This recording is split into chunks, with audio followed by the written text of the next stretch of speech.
বা জেলখানা, garments, factory এই সমস্ত জায়গায় গিয়ে আমরা জেলা সার্ভিসটা দিয়ে স্বাস্থ্য থাকি যাতে সদস্য মানুষের এনজিও ভোগান্তি না হয়, বার্ষিক সমন্বয় যাতায়াত সভা। করতে টাইম লস না হয়, অর্থ ব্যয় না হয়, এই জন্য দোরগোড়ায় গিয়ে ওই সেবাটা আমরা দিয়ে থাকি।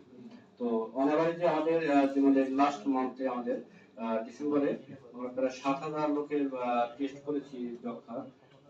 সেখান থেকে আমাদের টোটাল কেস পেয়েছি আমরা 711 জন রোগী শনাক্ত করেছি।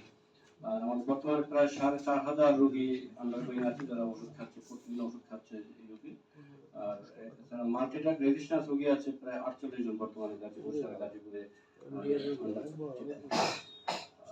ভেটেরিনারি সেন্টার যেটা 5টা সেন্টার, এখানে আমাদের ভাই আছেন, উনি আজকে একটু মিটিং আছে, যার কারণে ওই সেন্টারের রিপোর্টগুলো আমার কাছে ডিটেলস নাই, যার কারণে এটা আমি ঠিক সঠিক তথ্য দিতে পারবো না। ধন্যবাদ সকলকে।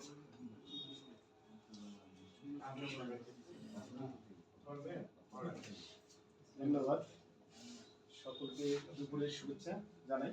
আমি বাবুল চন্দ্র রায়, রিল্যাপস মিশন ইন্টারন্যাশনাল বাংলাদেশ। আর আমাদের মনে হয় যে 2025 সালেই ইন্টারন্যাশনাল আর থাকতেছে না, ন্যাশনাল বাংলাদেশ হবে শুধু, এটা হচ্ছে এপ্রিলের থেকে।